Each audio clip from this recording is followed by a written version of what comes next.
संसार में अंधेरी निशा में दिशा जो दिखावा।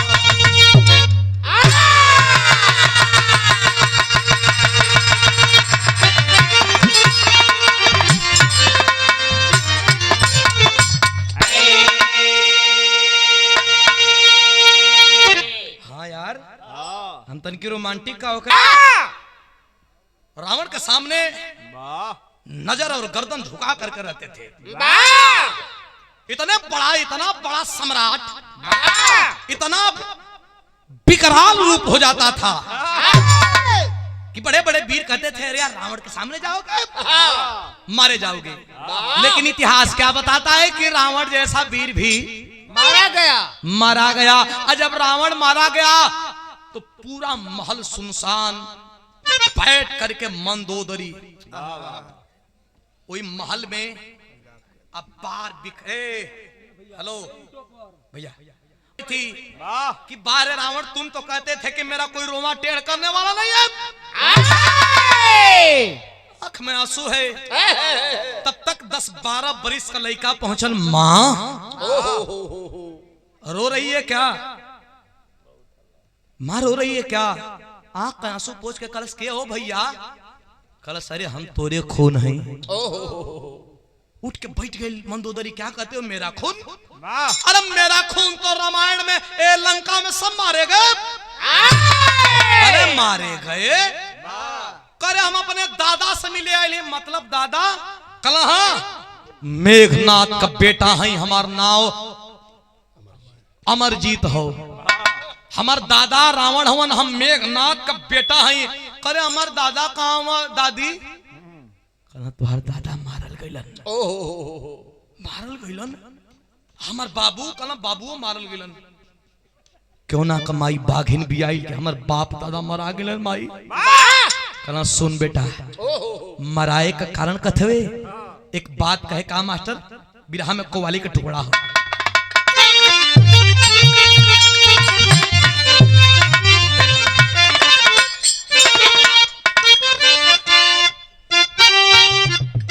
कह रहा है कोवाल, अरे भर दो झोली, भर दो झोली, अरे मेरी या मुहम्मद। ईद का आज पावन पाक मौका है। अरे भर दो झोली मेरी या मुहम्मद, लौट कर मैं न जाऊंगा खाली। ओ भर दो झोली,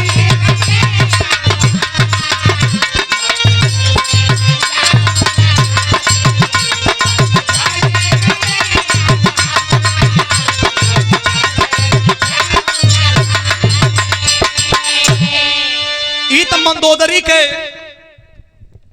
जवाब का पहले कव्वाली रहल हो, लेकिन मंदोदरी का कहत मास्टर, अरे रोके बोली, रोके बोली और मंदोदर अमर से लाल कैसे मिटाऊं मैं शंका।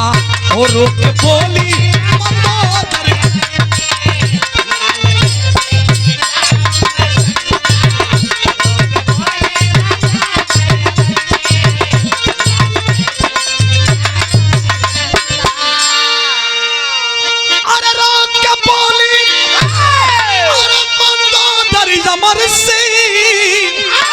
अरे लाल कैसे मिटाऊं मैं शंका, लाल कैसे मिटाऊं मैं शंका।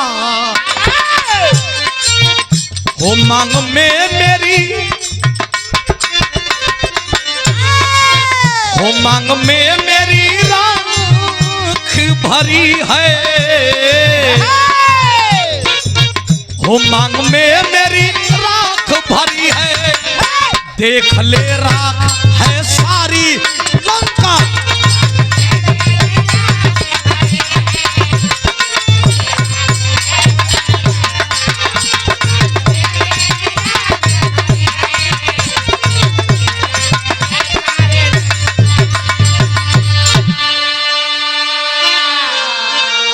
नहीं भैया तेज देखा दबाव है खूब मजे का दबाव।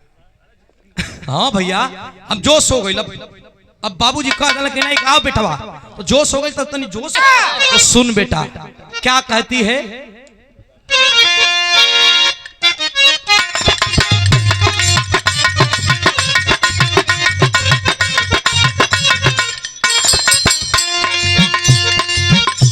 पूछ रहा है अमरजीत केर कैसे रावण मारा गया, कैसे मेघनाथ मारा गया। माँ मंदोदरी कहती है हरण सीता का कर पितामह तेरे लाए थे, हरण सीता का कर पितामह तेरे लाए थे, नार के वास्ते रघुबर भी लड़ने आए थे।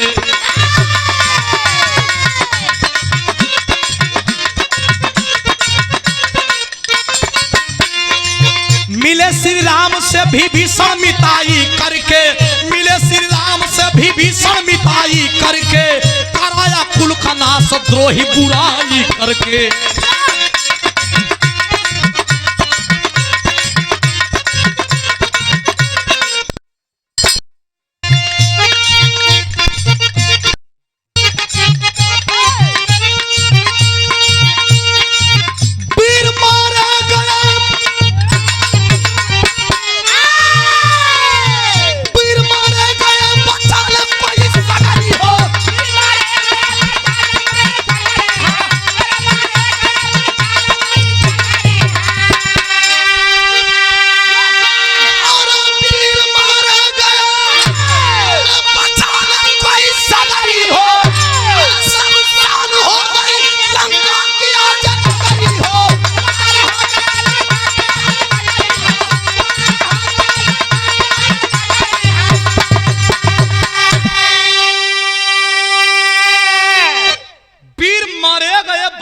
कोई सगरी हो,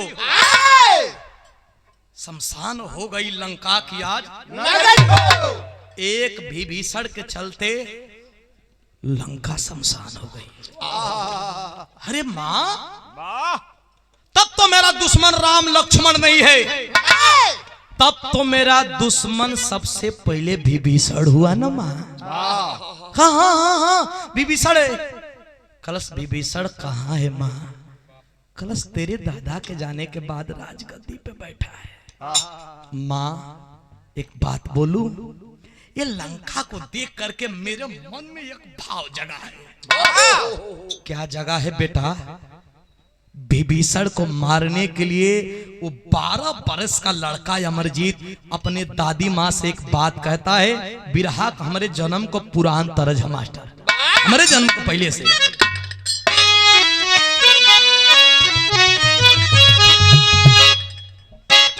पता नहीं हमारे जन्म कोरी तरज रहल, लेकिन मीरा मूर्ति जी का जब विवाह भयल हुई तो इस सिस्टम ओघरी चलत हुई। कौन सिस्टम? पहले बियाह होखे तो गवना भी होखे। आज जब गवना होखे तो गवना का विदाई में पाहुर पुड़िया वगैरह जौन देवे कर रहे दिया जा। कोनो लड़की का विदाई भइल आ 2 महीना अपने ससुरा से लौट के फिर नैहर आई, तब भौजाई नहीं रहल। अरे वाह।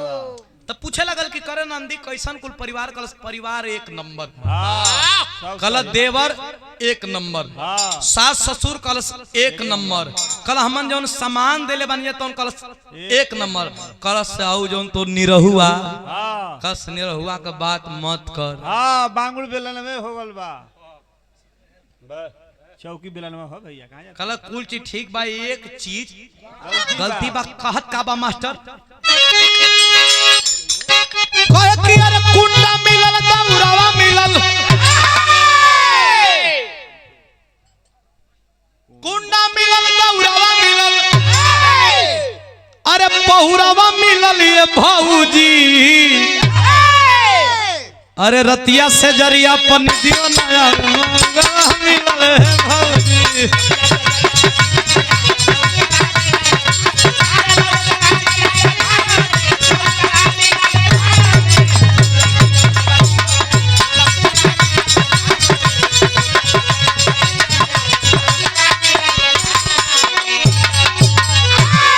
लेकिन अमरजीत कहता का मास्टर तनके सा सरक जा,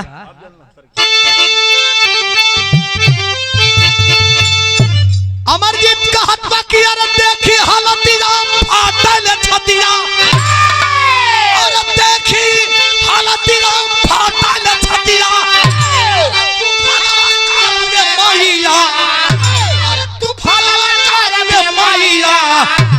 अरे मुदई करण में उतारा बपनिया बधनमा कर ए मैया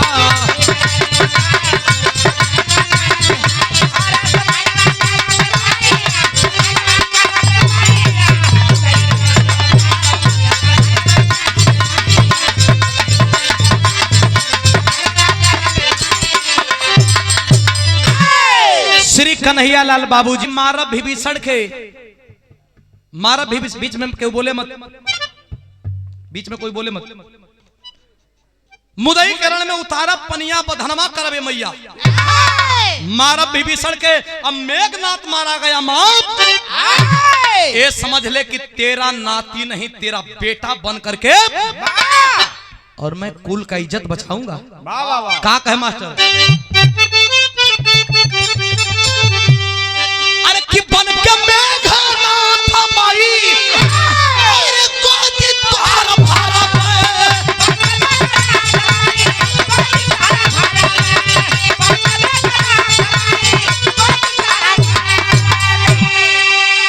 अरे खेद के विभीषण के हम रोज खुद करबे मेघनाथ बन के आ तोहर गोदी भरम माई हमें अमरजीत मत जाना हमके इंद्र जीते जाना आ सुना तोहर बेटा है तोहर बेटा तोहर नाती ना है का मास्टर अरे कि रोमा रोमा लागल यगिरा कि रोमा रोमा लागल यगिरा भलवा करबे मैया अरे तू भलवा करबे मैया अरे मुदई करण में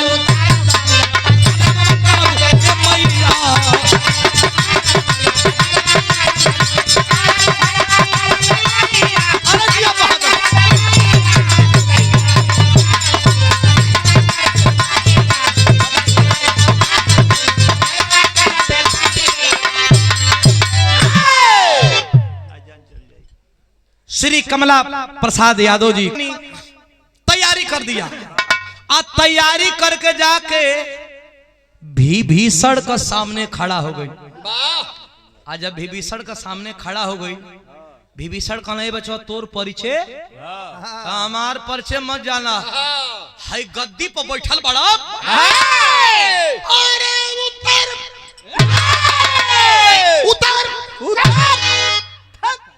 अरे उतर सारे कहना हम गद्दी पर से उतर जाए या तू उतार द हमार दोस्त का बा तब कहत बा कि तोर दोष ही है बा का के मास्टर टेरी के भाव बा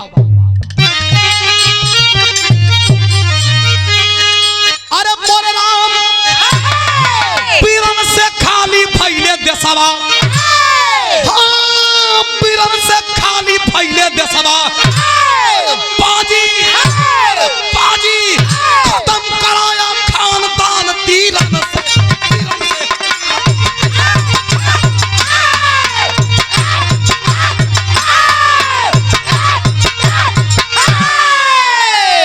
बाजी खत्म कराया खानदान तीरन से पीरन से खाली फैले देसवा कला हमें गद्दी का असली बारिश हम है तू जल्दी निकल जो कहना नाव का नाव मत पूछा अमरजीत नाव है इंद्रजीत का बेटा है हे बाबू विभीषण कहलस कि ये करे अभी नहीं बचल ह कारे अरे हारल ह सुनला कि मेघनाथ का बेटा अमरजीत जी था रहल बड़ा तेज विभीषण धीरे से पतली गली पकड़ के जानत हुआ कहां गयल वही अयोध्या में भगवान राम देखला कि बिना खराऊ हाकल पियासल दोपहरिया में विभीषण कहां से अइलन तो देखा तेज आदमी या बुर्बक आदमी को पहचान बताओ थे मीरा जी हमारा नियम सीधा साधा का कपार फूटल बा तो जाके कही कि ए तोहर लइका का कपड़ा फूट गेल आ उहे बात बनौवा अगर पहुंच जाई हां अरे बाप रे बाप तो बात बनौवा पहुंचिया तो जानत हो कैसे कही हां ए भैया अरे आई हो भैया तू पहले ही शंका में हो जो के का भेल तो तोहर लइकावा का लइकावा हो गइल। अरे तोहर लइकावा का कपड़ा फाट गइल। तू सारे फूटल ना कहे कि फूट गइल, सीधे कहे कि फाट गइल। तो कमजोर दिल का आदमी वो ये सदमा में पड़ जाए। जाके कलश विभीषण राम जी से कि तू हमके राजा बना के लेकिन अब ढेर दिन हम राजा बनो नहीं। का हो गई? मैं जिसको राजा बनाता हूं उसको देवताओं में भी हिम्मत नहीं, दानवों में भी हिम्मत नहीं, इंसानों में भी हिम्मत नहीं। कौन हटाएगा? ए भैया बड़का भैया कौन हटा सकता है? कहना विभीषण हमारा नाम मेघनाथ का एगो बेटा बात होकर बढ़े तेरा बड़ी सुमर, लेकिन जहर भाई सरकार रावण की मेघनाथ के कुंभकर्ण के मिला के अगर एगो के वीर बनावल जाओ तो वो है बा। अब हमारा रक्षा आप करबा। लक्ष्मण बगलिया में बैठा ना कहा प्रभु एक अरे बाबू भी मेघनाथ के हम मरली। हाँ अगर आपका इच्छा हो तो करो के हम ही निपटा देती। भगवान कहना जा जा जल्दी निकल जा तनी इनकर रक्षा करा। तो चलल बा बिरहा का आखिरी तरजबा कैसे मास्टर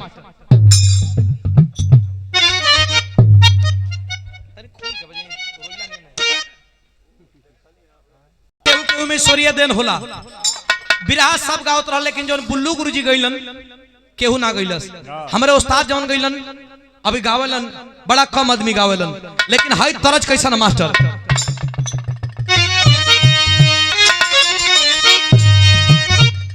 अरे दिल का अरमान सब गावेला, लेकिन एक तरज का ओरिजिनलिटी जौन तासीर हो। दिल का अरमान और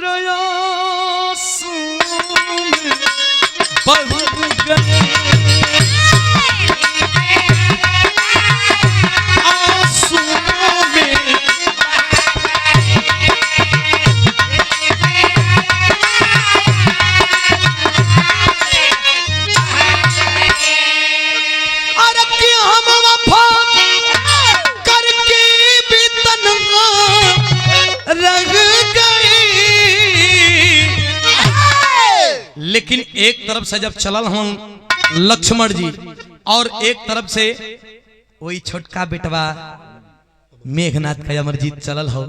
समर भूमि में एक बार फिर तैयारी होत बा लड़ाई के। कैसे तैयारी होत बा मास्टर?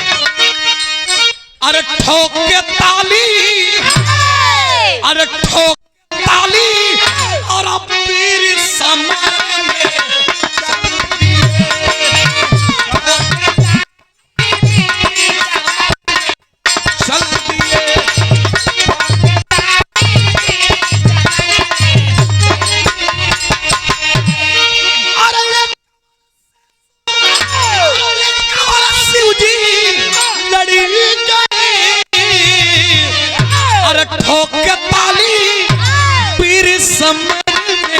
चल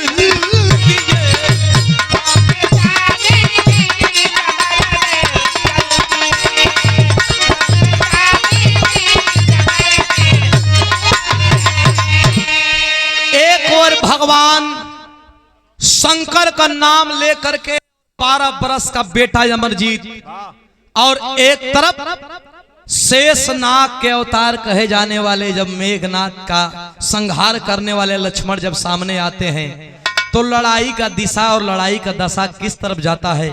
आल्हा का भाव बा मास्टर कैसे?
पुरस्कार हमरे शेरू भैया, पुरस्कार हमरे एक तरफ से लक्ष्मण, लेकिन कहल जाला ना भैया चलावत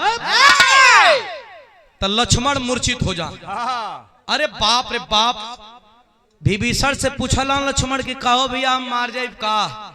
विभीषण कहला कि अगर कोनो नारी ई रण में आवे, कोनो औरत ई रण में आई तो तुहार जान बाची, नहीं तो आज लड़का तो के ले दे।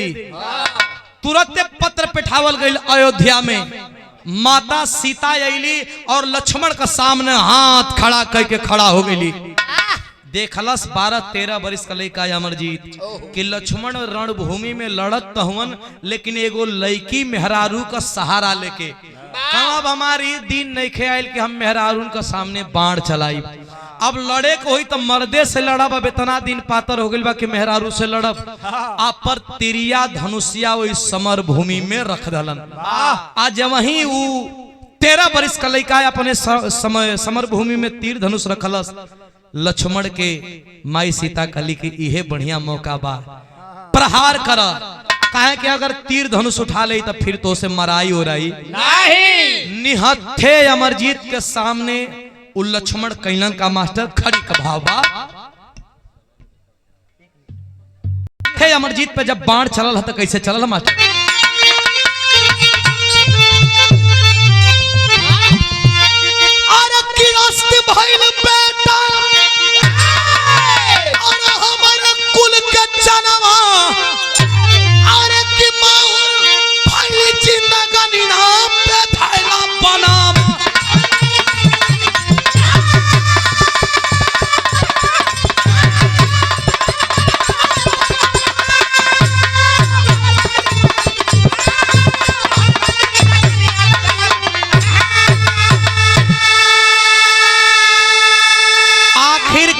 धोखे से एक अमरजीत भी मारा गया। लंका सुनसान हो गया। हमार बिरहा गैला का तात्पर्य यह निकलत बा, इतना पंच परमेश्वर बैठल हुआ कि आज रावण से डर गुरुजी